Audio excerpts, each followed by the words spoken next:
Out front also tonight, conservative radio host Ben Ferguson, host of the Ben Ferguson Radio Show. And Bakari Sellers is with us, former member of the South Carolina House of Representatives. Good to have you both. Ben, was it a mistake on the part of the Obama administration to abstain?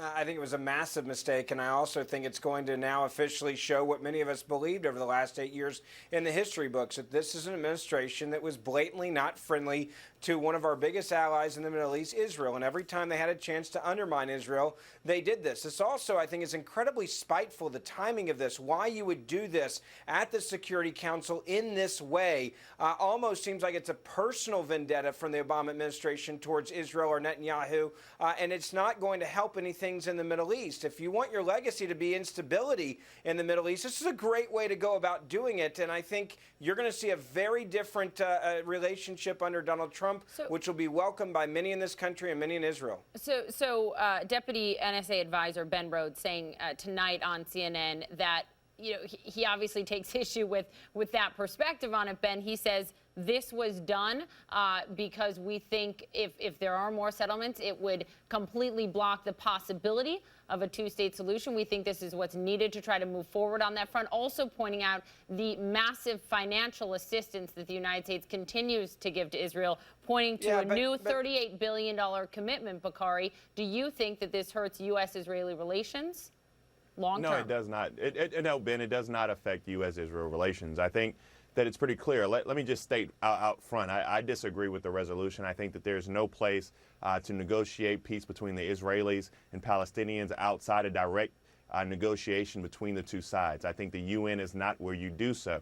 I also think that you can't simply say that East Jerusalem, for example, is an occupied territory. I do not believe that it is. And so if I were president of the United States, of course, I would veto that. But with all that being said, for Ben Ferguson or anyone else to come out and say that the president of the United States has turned his back on Israel is ahistorical and it's not factual. You can look at not only what Ben Rhodes said about the $38 billion, but Ben, I'm speaking. You can not only look at the $38 billion that the United States has given to Israel in an MOU over a 10-year period, but you can look at the Iron Dome, which protects Israel from rockets from Hezbollah and Hamas. You can not only look at the Iron Dome, and you can not only look at the MOU, but you can also look at the fact that just last week, while I was in Israel just last week, you actually had F-35s to come in.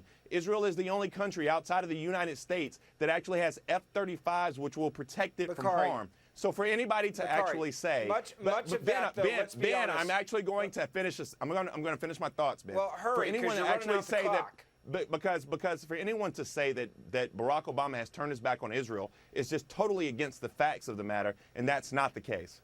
Let's be clear. The majority of the things you just talked about are things that have actually gone through Congress that were done in spite of the White House. No, when it comes to arms deals and many of the things that that's not true. People can decide the again. MOU did not go through Congress. I'm not saying all of them. A lot of them. Let's be clear. I said a lot of them went through Congress.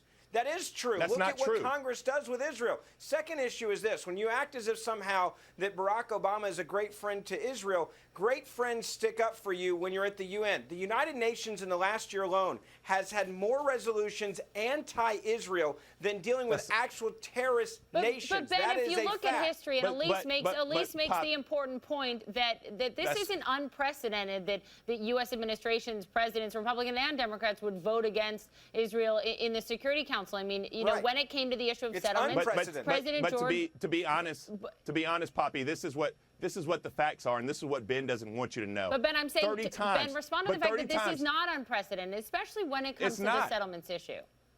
30 times. I think it's unprecedented when you have a United Nations that has become so anti-Israel, and the last year of this is proof. Look at all of the resolutions that the United Nations has gone after Israel instead of going after actual state terrorist nations that have been involved in terrorism. They have zeroed in on Israel. And my point is this. If you're a true friend to someone, when they are being pushed into a corner and you see this happening in the United Nations, obviously at that point, the President of the United States of America should have the intellect to look at that and go, wow, they're being picked on. They're being treated differently by the United Nations. This is our ally.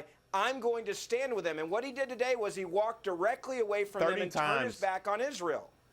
30 times. to 30 you, times. Bakari, I want to ask you about some of the reaction to this from members of both parties tonight, because the soon-to-be top Democrat in the Senate, Chuck Schumer, tonight calling it in a statement, quote, extremely frustrating, disappointing, and confounding. That, as Dianne Feinstein says, the abstention sends a strong message that the U.S. still supports a two-state solution.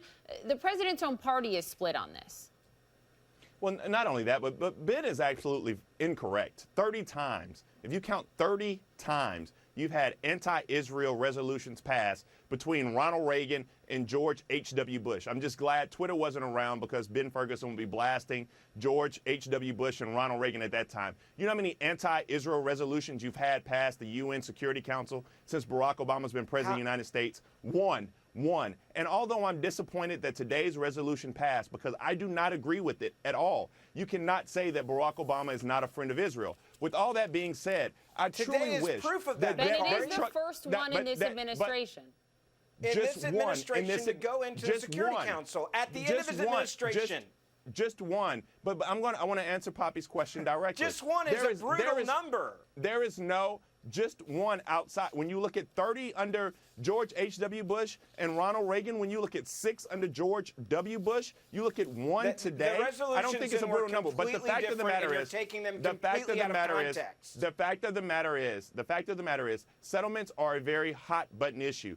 I do not agree with anyone who will tell you that, for example, East Jerusalem, where all the holy sites are somehow occupied territory, that Israel should move out of that area. Poppy. I do not agree with that. I agree with Chuck Schumer. I agree with Dianne Feinstein on that. However, there are many people in this country, there are many Israelis. Ben, final thought. I got 30 seconds. Let me say this. There are many Israelis who want peace. Let me finish by saying this, Bakari. We got your point. I understand what you're saying. There has to be a way to a two-state solution.